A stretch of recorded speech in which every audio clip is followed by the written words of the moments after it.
Don't tell me, or don't tell the press, or don't tell the public in 2 months that you weren't at the table. This is the table. You're here. I'm asking you now.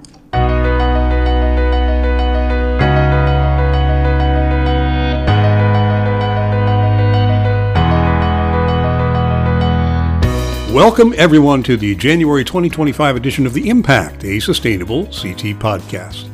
For your edification, your enlightenment, and your entertainment, too. I'm Jim Hunt, Communications Manager at Sustainable CT, so if you're looking for someone to blame for this podcast, well, you can blame me. But remember, this is never a one-way conversation. We always want to hear from you for our edification and enlightenment.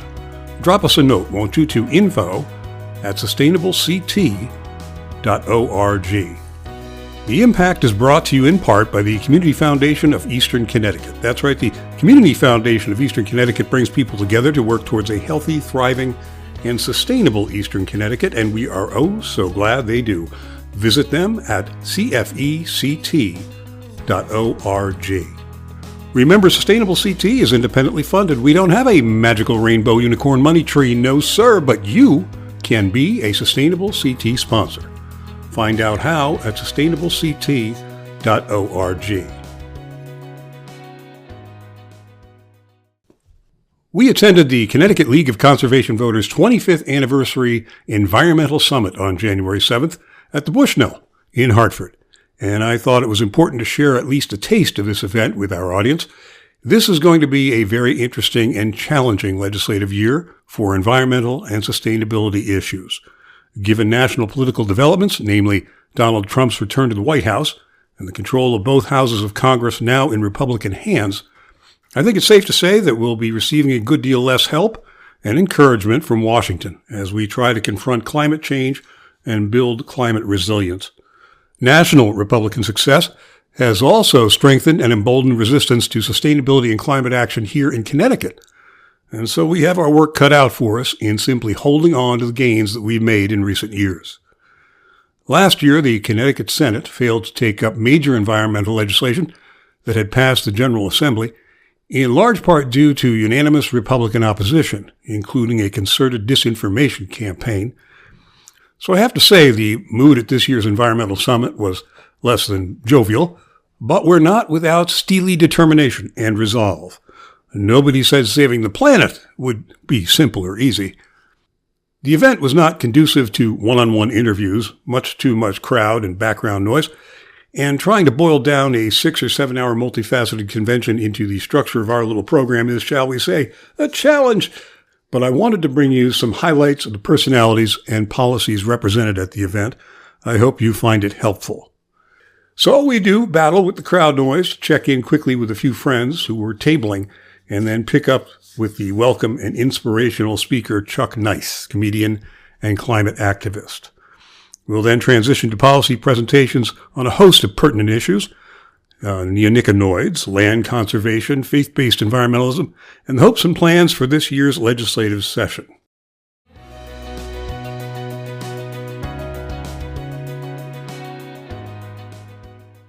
So, Rob, how you doing? Rob is with Connecticut Green Bank. It's good to see you here. Good to see you, Jim.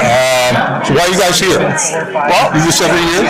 Yeah, so we're excited to be here. A lot of the organizations that are here and a lot of the people that are attending are people that we've been working with over the years, we've been aligned with, and are all part of accelerating the movement to adopt green energy and more sustainable practices. So we're excited to work with our stakeholders and meet new people here and see some old friends. I know our environmental infrastructure team is going to be here today from the Green Bank, and there's a lot of people here that are interested in the areas where the Green Bank is a bit new, like waste.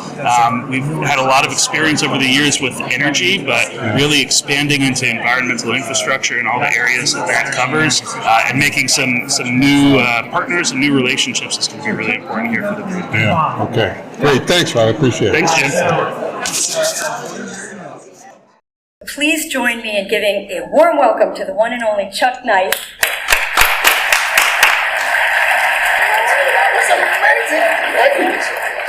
Thank you.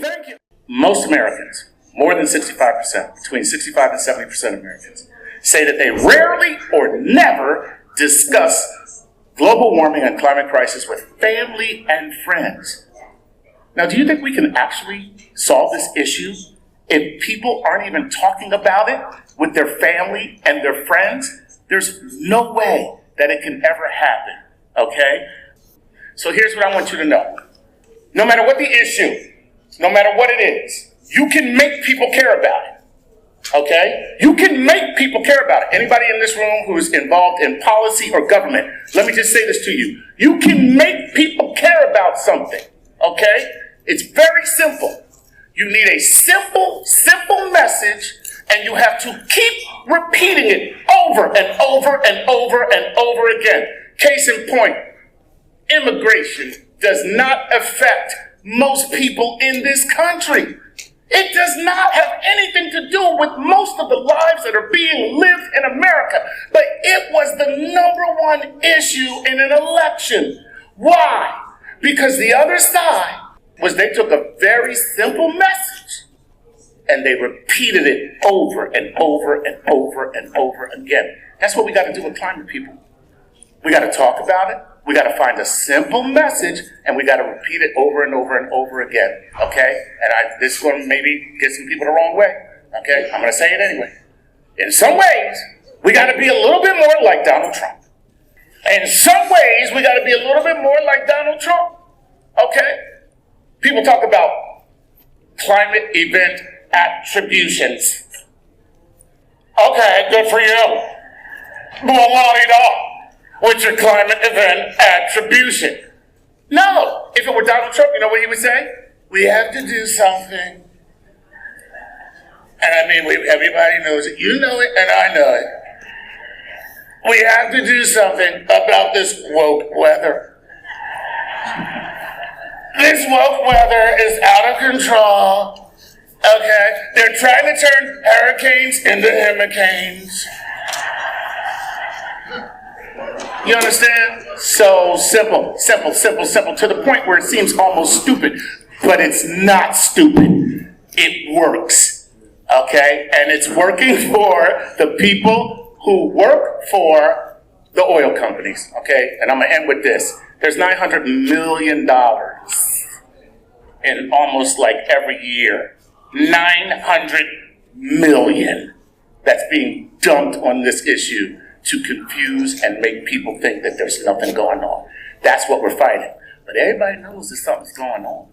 What we have to do is message what's going on so that it resonates. And that's what I want you to really think about today as you hear the rest of the speakers. How do I take what they're saying, simplify it, make it resonate with other people? How do I get other people to repeat what I want them to say? How do I get people to talk about this? The most important thing, talk about it. Everybody says, what's the solution to this problem? Well, the solution, number one, talk about it. That's the number one solution. And I'm going to end on this final note. Winston Churchill, one of my favorite quotes. Success is not final, and failure is not fatal. It's the courage to continue that counts. Everybody in this room is a person of courage. Thank you.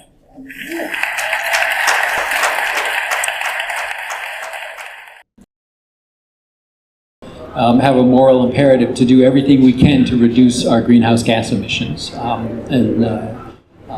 Terry, Steve, and I are going to talk a little bit about some ways we can do that.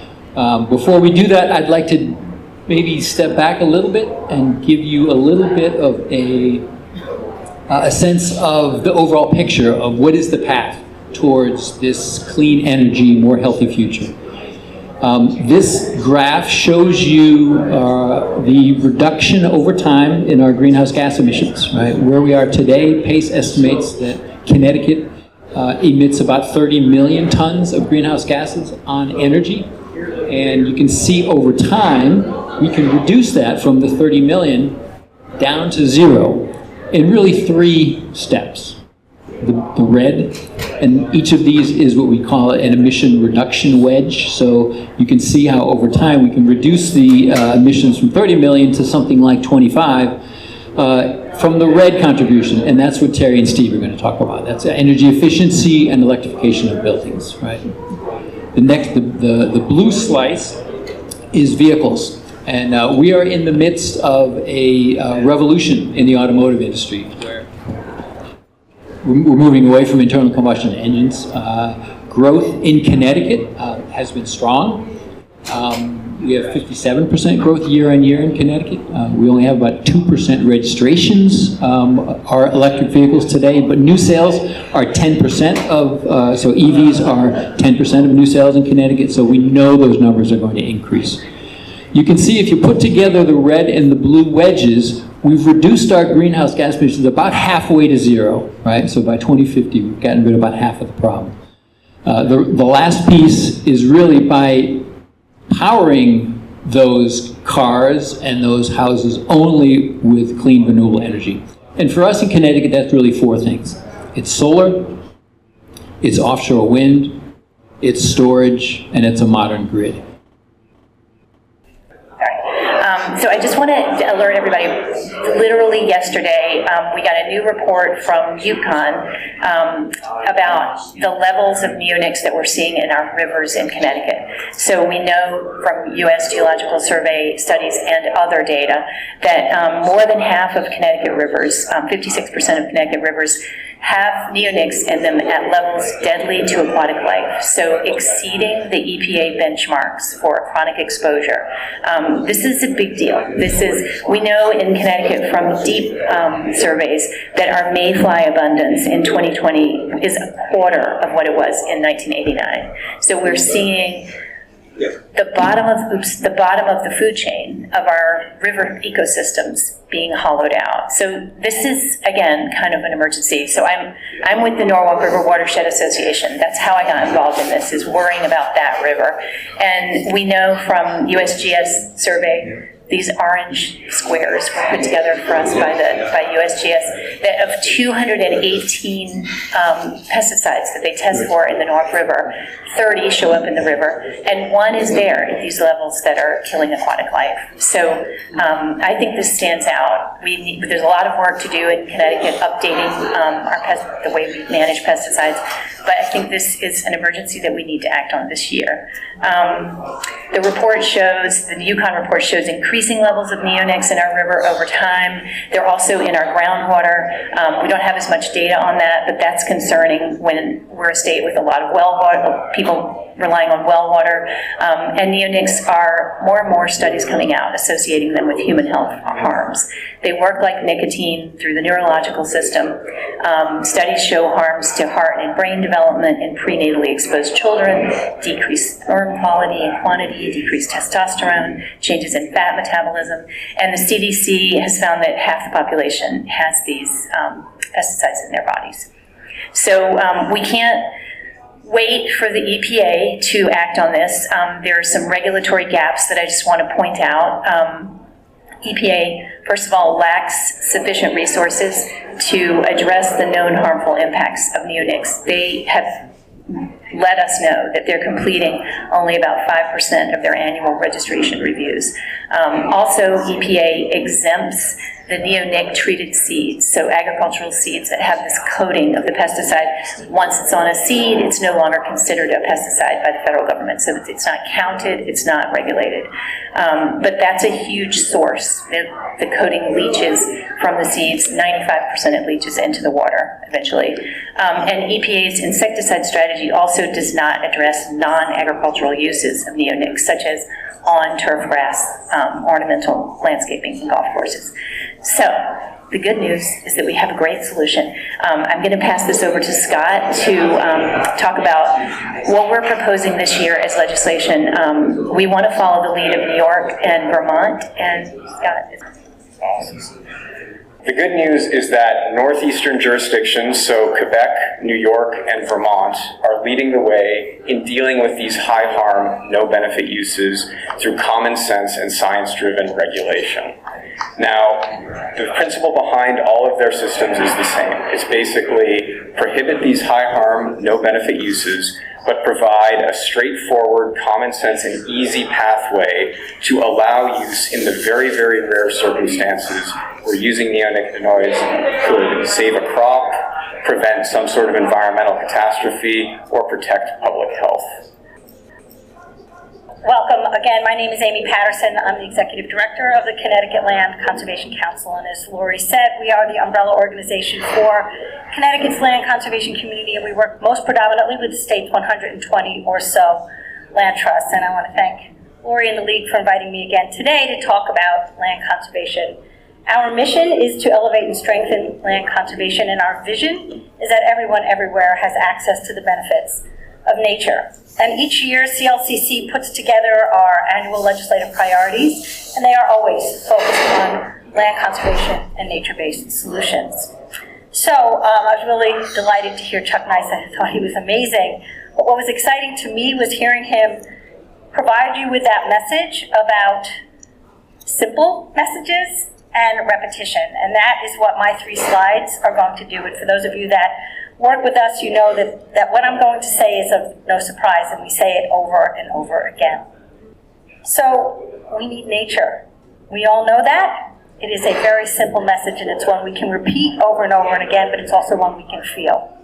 Forests, trees, wetlands, riparian buffers, healthy soils, the natural and working lands that we work to protect provide a myriad of benefits. They are nature-based solutions to many of the environmental and societal challenges that we face here in Connecticut and, of course, beyond.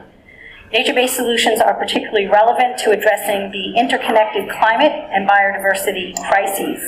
You know, the changing climate negatively impacts habitats and ecosystems. And there's our loss of biodiversity. And the loss of biodiversity and the associated reduction in carbon storage capacity contributes to and intensifies the effects of climate change. We can't address one crisis without addressing the other. Here's the second message, that despite its benefits and its importance, nature is at risk. Nature is at risk, and it needs us.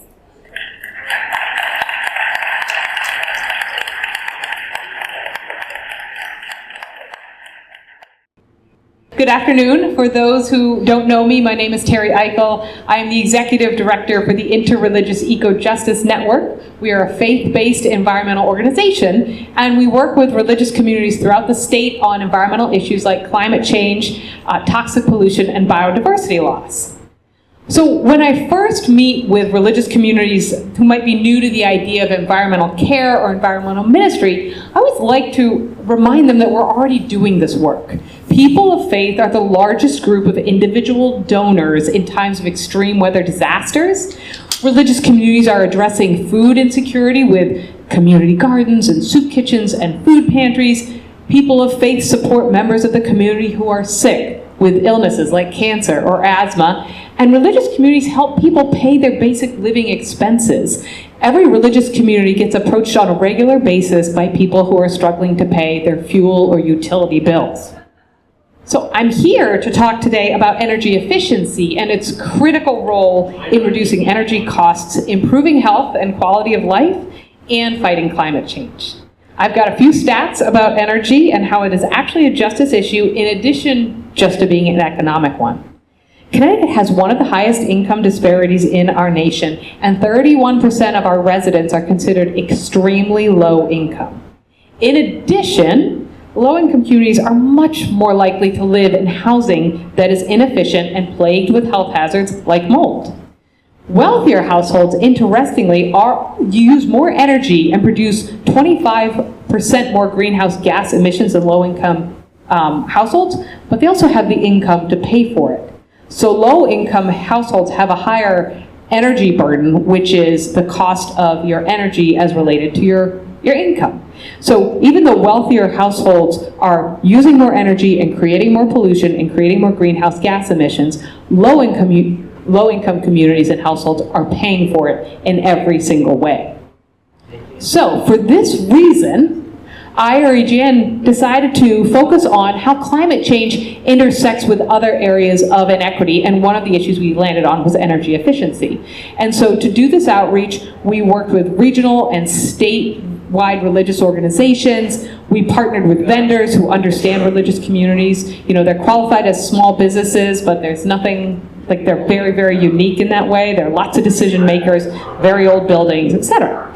And we also do a lot of outreach with the utilities and the vendors for houses of worship. So initially, our goal was let's get 100 houses of worship to do energy efficiency measures. As of actually November 1st, so this is not even as updated as I would like, it was at 166 houses of worship that were implementing energy efficiency. So yeah, it's like,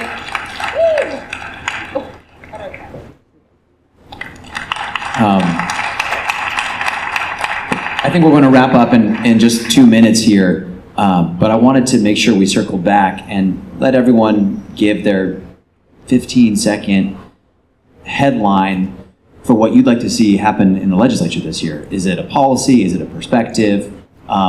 Charles, do you want to start and we'll kind of work our way back? Because you were talking about, if it's the jaundiced deer, then we got it. But is there anything else you want to? No, that's great. And I will say, because I know everybody else is going to have proactive and very good policies to propose, which I will also support.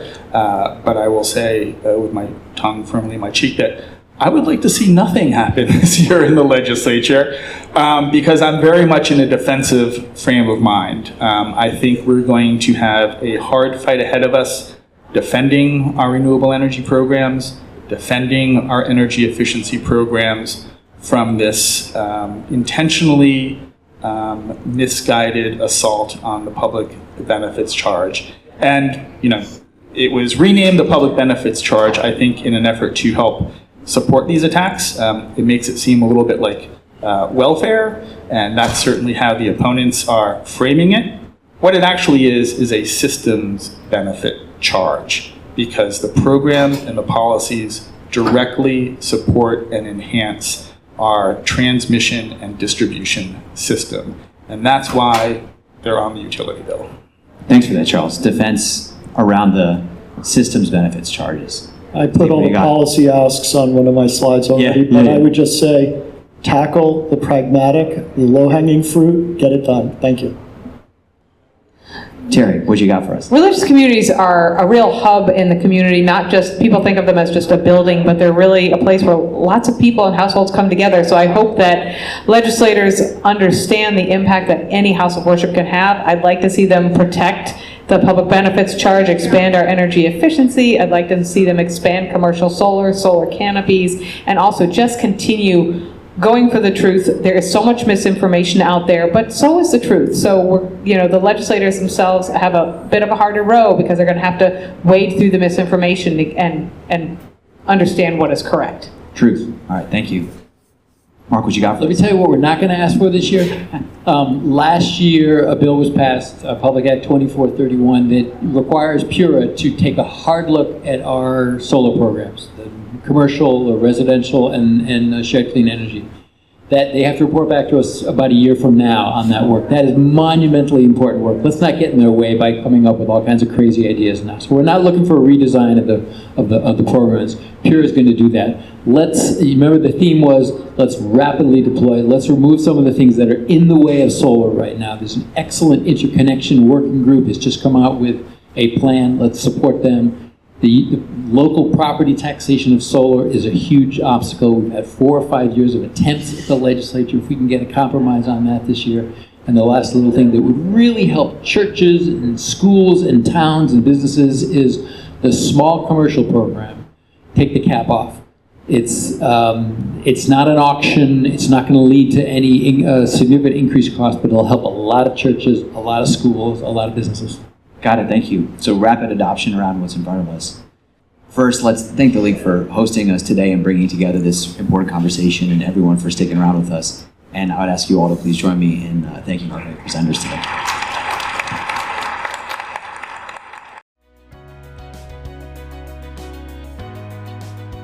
We'll return to our program in just a moment. You've been listening to The Impact, a Sustainable CT podcast.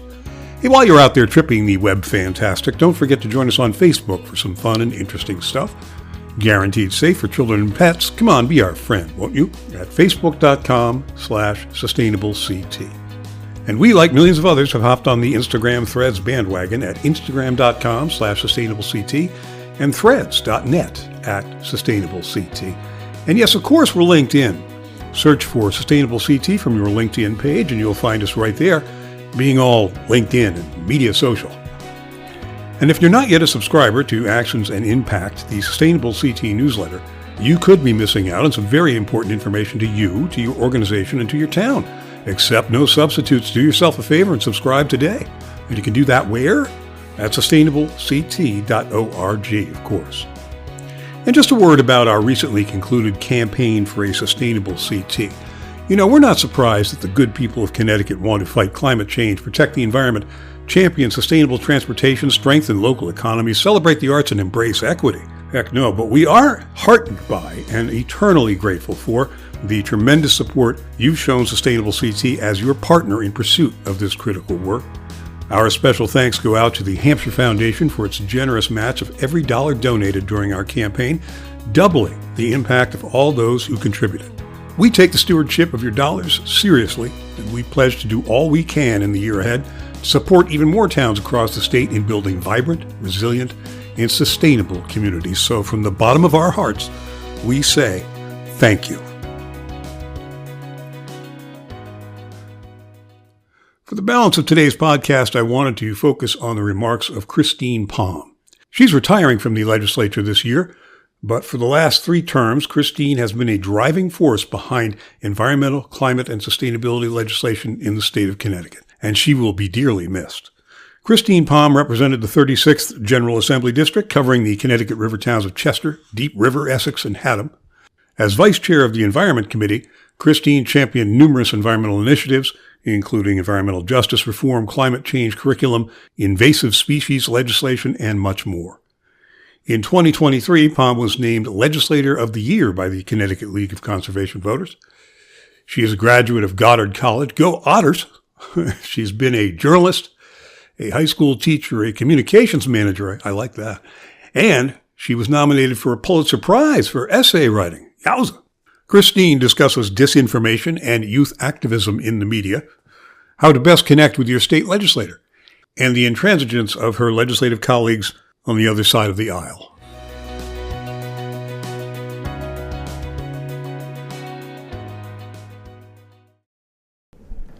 Having served for 6 years in the legislature, I can tell you that there are wonderful, dedicated environmentally accurate reporters. Their job is not to be advocates one way or the other, but it is their job to ask the right questions and to report accurately. And we do have professional, albeit dwindling, numbers. At the same time, we also have the rise of journalism, in quotes, sponsored by fossil fuel funded organizations. The Yankee Institute has launched its own, quote, investigative journalism outlet. Okay? They say it is formed to, quote, offer interesting and educational news, investigations, and opinion to root out corruption and to improve Connecticut. Nobody in the press, nobody in the legislature has called out the Yankee Institute for being funded by the Koch brothers and Donors Trust, which is a shill funneling of fossil fuel industry related money. If I were still a working journalist, I would ask every sitting legislator, every single executive branch person to reveal what their holdings are in the stock market in the fossil fuel industry. Because there's an old, there's an old saying in journalism, follow the money, right? We saw that in the Watergate hearings. I believe that a lot of climate denial is climate pretense based on protecting monetary donations and stock options. The other thing that's happening is the Heartland Institute. Heartland Institute, again, a fossil fuel industry shill, which, and this is kind of chilling to me, prints still a monthly physical newspaper, and it puts it in the mailbox of every sitting legislator at the Capitol. We get monthly the Heartland Institute news in our mailbox. The naysayers in the House, which I'm the most familiar with because I was a member of the House, will quote from the Heartland Institute during debates. They will say climate change is real, or the is a hoax, or the science isn't settled, and according to the Heartland Institute, blah, blah, blah. We do not get to say, that's horseshit. That's untrue. That is a shill organization that you should not be quoting. That is against the parliamentary rules under which people like me have to live. But the fact is that the journalism gets delivered to the inboxes in a physical form. The Connecticut Mirror doesn't have a physical form that is being delivered to our inboxes. Jen Ellen Spiegel is a full-time environment reporter. She does a great job. We don't all hear from her. We aren't forced to read her. That stuff is put in the mailbox of the legislature. So, and in case you doubt the pernicious effect of the Heartland Institute, this is just a sample of headlines from the New York Times about them. Activists say Heartland changes climate papers obtained by deceit.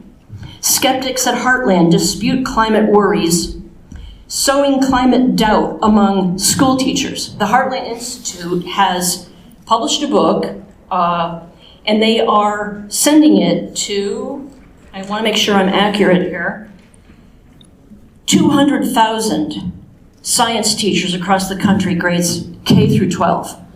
These are people funded by the fossil fuel industry determining the curricula in our public schools. Contrast that to the fact that it took me 4 years of working really hard with my wonderful colleagues to pass a bill to require the teaching of climate change in the public school system. And I want to give a shout out at this point to a young woman sitting over there, Senna Wazer. Senna, raise your hand, who was 15. And I was a new legislator, and she was a new college kid, and she came up to me and said, how can I help you on your bill? And those are the magic words, how can I help? And I will be forever indebted to her for her bravery and her tenacity. I guess what's upsetting to me is not just the fact that this fossil fuel shill is allowed to put this newspaper in the mailboxes of every single legislator. It's also digested in the Capitol Watch, which is a very good aggregate thing that everybody at the Capitol reads, everybody in politics reads it. It is being treated like a legitimate news source.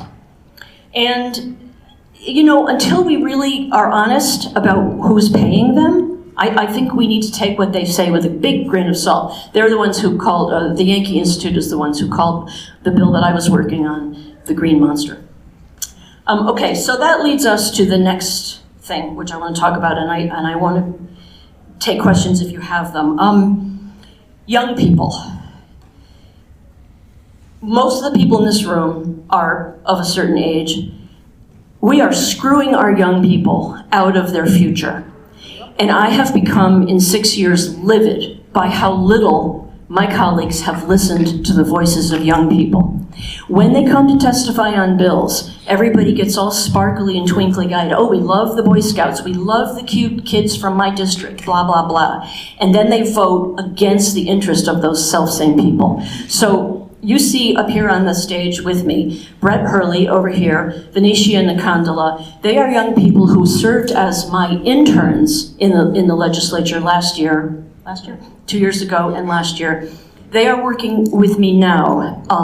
They're both still students in graduate school and in environmental science, and they are so concerned about the environment that they are working with me to help activate the voices of young people, because I am tired of hearing from the powers that be at the Capitol that young people don't care, young people don't show up. They're in school. You know, they can't skip school, although some did, and come to the Capitol. And when they do come, do you listen to what they're saying? Or do you beat them up? Because there is a phenomenon where some of the legislators get very, very testy and disrespectful of young people and old people while we're at it. Here's what's interesting, though. Gen Z, and for those of you who don't know, that's people who are roughly between the ages of 18 and 24, the generation under the millennials. They voted in greater numbers the first year in which they were eligible to vote than any other generation. As a baby boomer, you know, we like to think that we were such great activists. Gen Z voted 10% more likely their first year that they were eligible than we did in the 70s. So that's the good news. The bad news is that because of the absolute lack of governmental action, federally and locally, their voting fell off 10% between the Joe Biden election and this recent one. And that's partly because when Kamala Harris was asked what to do about the climate environment, do you all remember her answer? We have to protect fracking. We lost so many young votes because of that answer.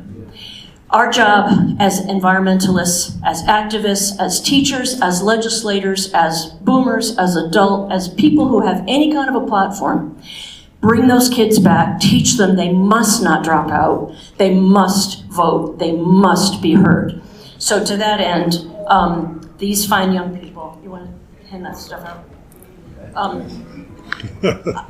With the help of Brett and Venetia, I have created this thing called the Active Voice, which is an LLC to do exactly that, to motivate the voices of young environmentalists so that they can understand how government works, because we in government do a terrible job explaining ourselves. We have to demystify government for them. And we have to invite them into the conversations in a very real way. And Brett and Venetia worked very hard on 5004, whom Pazniokis and others have made reference to. Their expertise in the science field is far greater than mine. We combine forces, and we're going to continue to work to teach young kids how important their voice is. And I hope you will all partner with us when we get that off the ground. Let me ask them real briefly to say a quick hello, and then we'll take questions. Lori, if you're here, I've lost track of time. So tell me if I need to be quiet.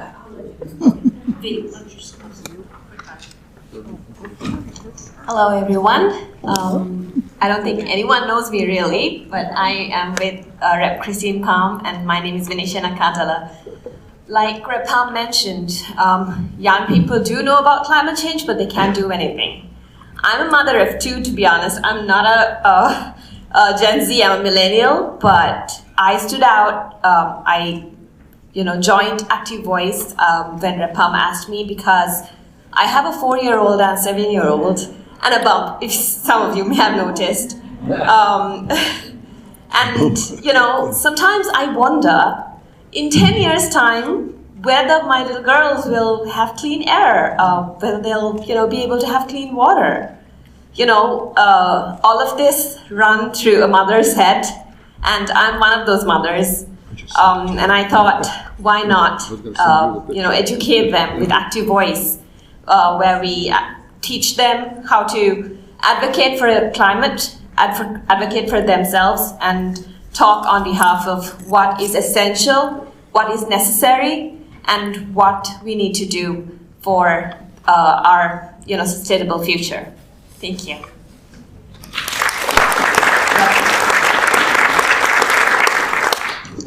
Hi everyone, my name is Brett Hurley. I'm a longtime Connecticut resident. I graduated from UConn. I'm currently a UConn law student. I was fortunate enough to work with Rep. Christine Palm over the past 2 years, and I'm very excited to work with her on the Active Voice project, just getting young people really involved with climate change, especially on the state level.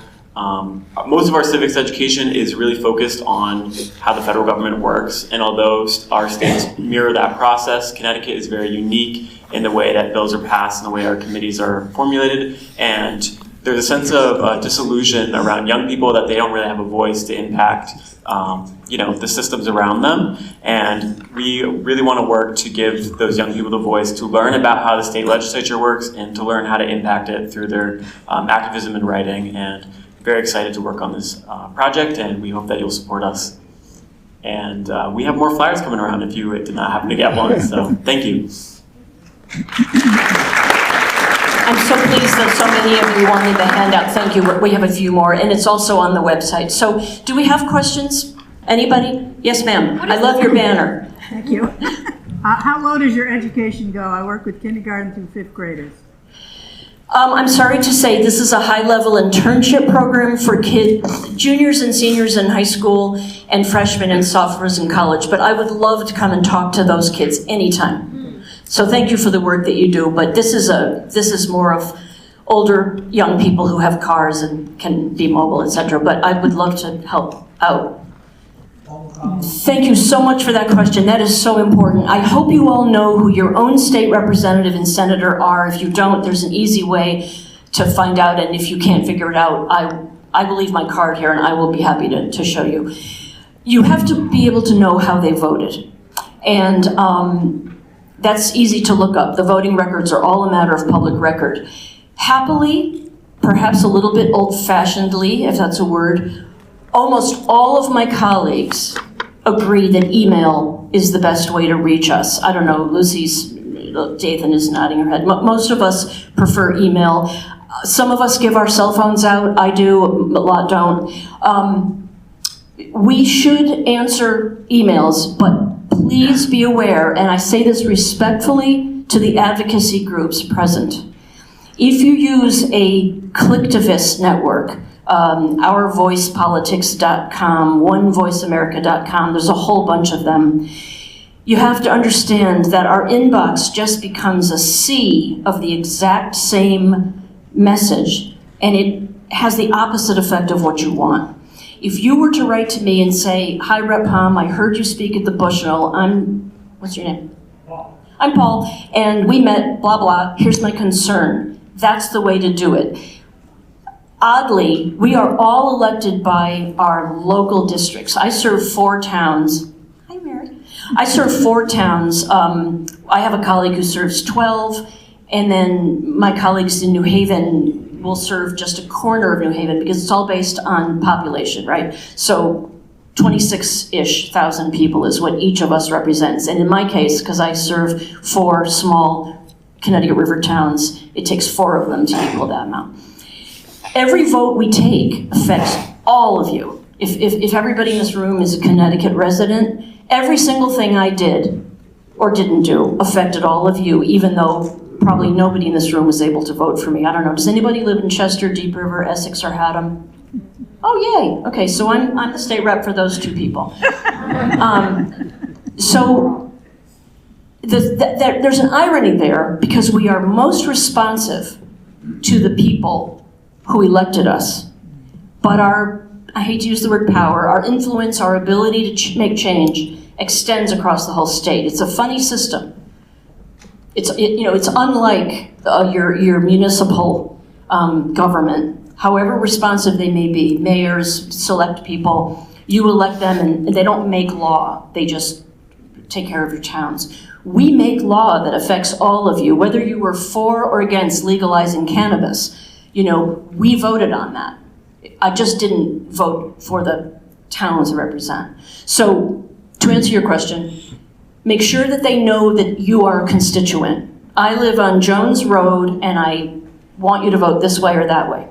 If you are an advocate for the environment, I will speak for myself. I contacted and talked regularly with and relied upon a lot of people, Senna is an example, who were not my constituents, but I needed their expertise. So don't say, well, because this person isn't my rep, I shouldn't talk to them. But I'm going to turn that around. If you write to your rep and they don't respond to you, you have to hold them responsible. You have a right to complain because we are beholden to you. And one of the things that drives me crazy is to learn from my colleagues, I never answer my email because, I run unopposed. I don't have any competition. You need to hold them responsible. They should listen to you. Yes, ma'am. Oh, my favorite question. Take a guess. How many emails does it take from constituents, let's say, before a legislator says, ooh, this is a thing. This is a trend. Just shout it out. Guess. You already know the answer. I'm not going to call on you. 5. 1, 6, 3. Oh, you guys are too smart. I thought you were going to say 300. 7. The answer is 7. The average state legislator starts to go, wow, this is the 6th or 7th or 8th email I've got. That's nothing. Out of 26,000 people, 7 people wrote and said, I'm upset about rodenticides. Wow. But that's all it takes. So yeah, please don't think, again, that's what I love about state government. It's so accessible. We have a wonderful federal delegation. But, Blumenthal, Courtney, DeLauro, they all represent millions of us, right? 3.68 million of us. They can't all call you back in fairness. I can, and I should. So, yeah, that's the power of state government, is we are accessible. We come and we speak at groups like this, and then we'll follow up. So use your power. People don't know how much untapped power they have with their legislator. Yes. So there are basically 2 online papers. The Connecticut Mirror is one, and the Connecticut News Junkie is the other. And I should have mentioned that the Active Voice is going to be partnering with the Connecticut News Junkie to create a youth environment beat. And they are going to be publishing the works of young journalists in the environment sphere. But yes, the aggregate that I mentioned, the Capitol Watch, it scoops up all the interesting political news from around the state, pretty much. But in terms of local press, that's another powerful voice you have, because your state rep and your state senator will read the local press, if there is such a thing anymore in your town. Yes, another great question, thank you. We all have what we call a CEC, I forget what that stands for, something outreach, what does it stand for? Community Engagement Coordinator, thank you. Our legislative aides, and it is their job to read our email and screen things and call things to our attention. How do you find out who that person is? That's not on the website, right? I'm looking at my colleague. Well, okay, so the formula in Connecticut is the same for everybody. It's the first name dot last name at CGA, as in Connecticut General Assembly, .gov. So Christine.Palm at CGA, Lucy.Dathan at CGA.ct.gov. And you can write and say, I'm your constituent, who's your aide, how do I, get to know you better?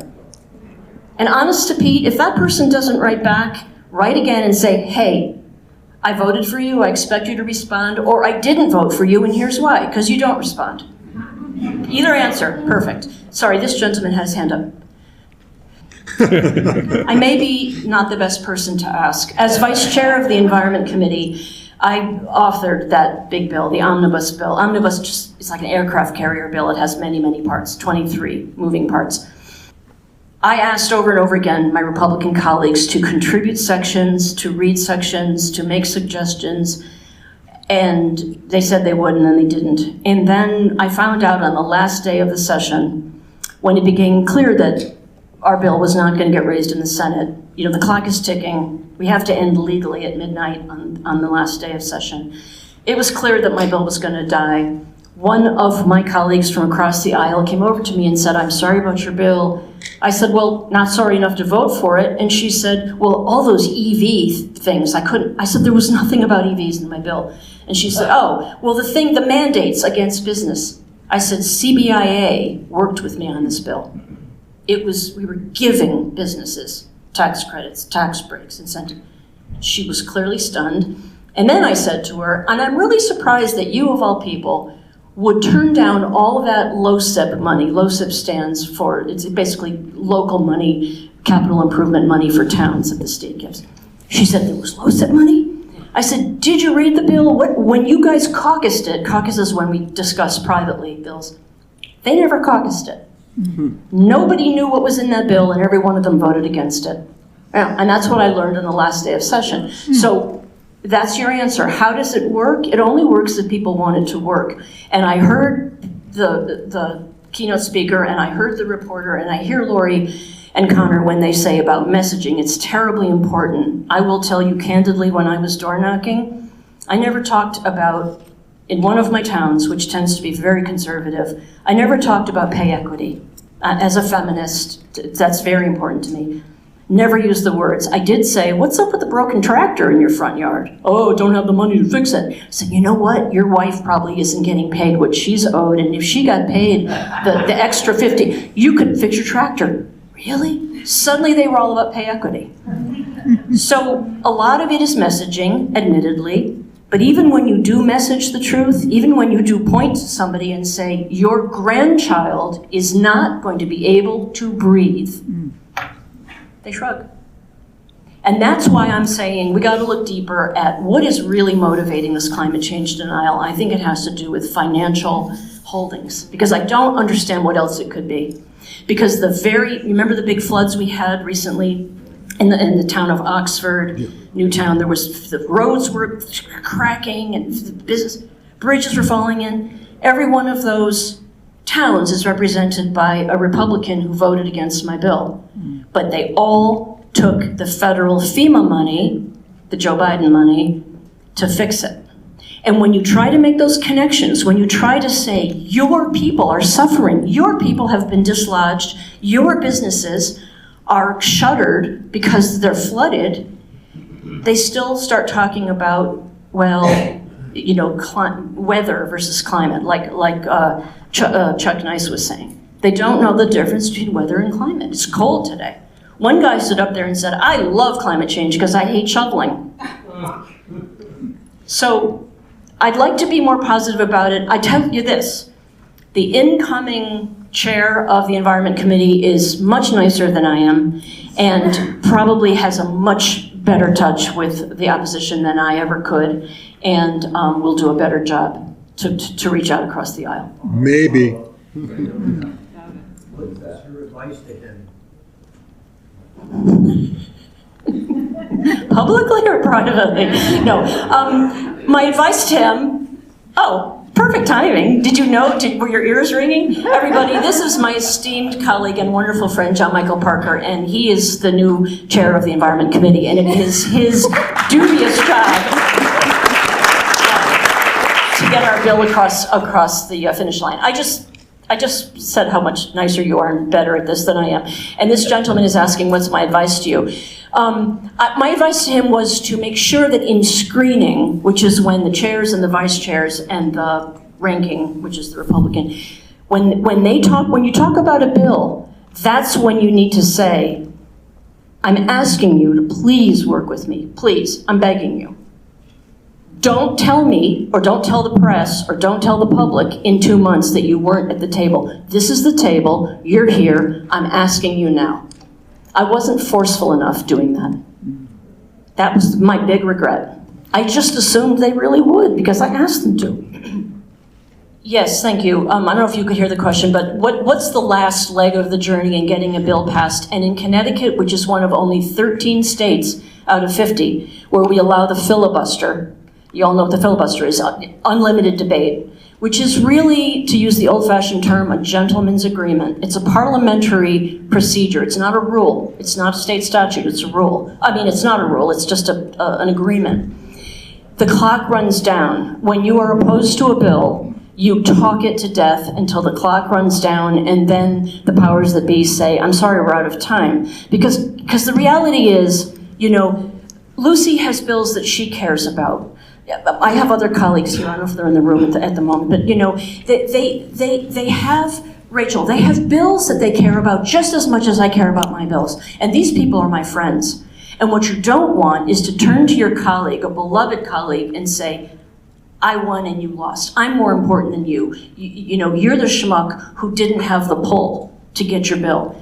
And that is a tactic that the opposition will use to run down the clock so that our leadership has no choice but to say, dude, we only have 2 more hours. We can't do 10 bills. So that is a peculiarity of Connecticut. And when you look at Minnesota, which has a Democratic majority of 1 person, they did in this past session what Connecticut achieved in the past 6 years that I have been in office. With 1, because they don't have the filibuster. And they listen to the opposition and then they go, okay, bang the gavel, vote. Bang the gavel, vote. We're voting. We don't do that in Connecticut. So we have endless debate and the clock runs down and then we all say, well, I got it through the House.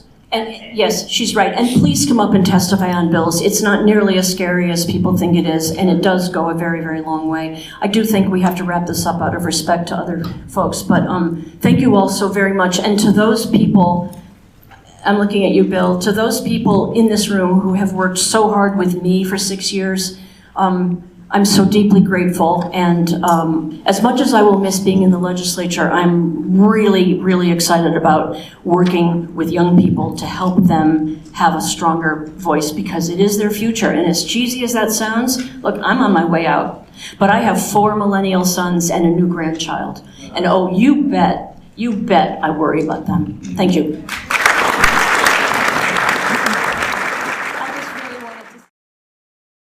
My name is Connor Ukaitis. I'm the Deputy Director here at CTLCV. Excellent, Connor. Thank you. And it's 25 years you've been doing this. Yeah. That's a big deal.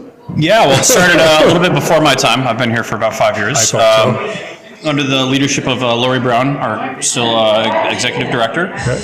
And today's it's a good day to get everyone in the same room. That's the point, right? That's the whole idea. We're strongest when we all work together, and we've got a lot of amazing advocates here that we work with constantly on a daily basis. And with the session starting tomorrow, legislative session starting tomorrow, it's important to get lawmakers in the room as well. Yeah. Because they need to hear. And we've got a lot of, we come out with a scorecard every year that we have where we grade all the lawmakers on their environmental legislation as well as democracy issues.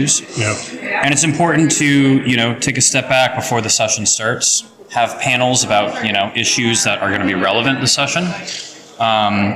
And ways to address that. And it's really important that the lawmakers hear that as they go in and convene tomorrow, because quite frankly, the legislature has been missing the mark the past couple of years. Well, Christine Palm retiring that hurts. It does. Yeah, she's one of our biggest environmental champions. I know she's not going away. She will certainly be a key part in advancing environmental legislation and especially engaging the youth. We have a lot of younger folks here today. It's important that their voices are heard. Yeah. Thank you very much, sir. I appreciate your time. Thank you. I appreciate it.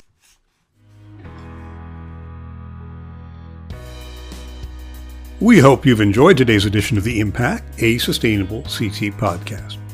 As always, this program is recorded, produced, and copyrighted, by Sustainable CT. Thank you for your interest. Thank you for listening. Thank you to our sponsor, the Community Foundation of Eastern Connecticut. And thanks to our good friends at the Connecticut League of Conservation Voters for everything they do to make Connecticut and our world a better place. And thanks to everyone for taking local actions that have a statewide impact.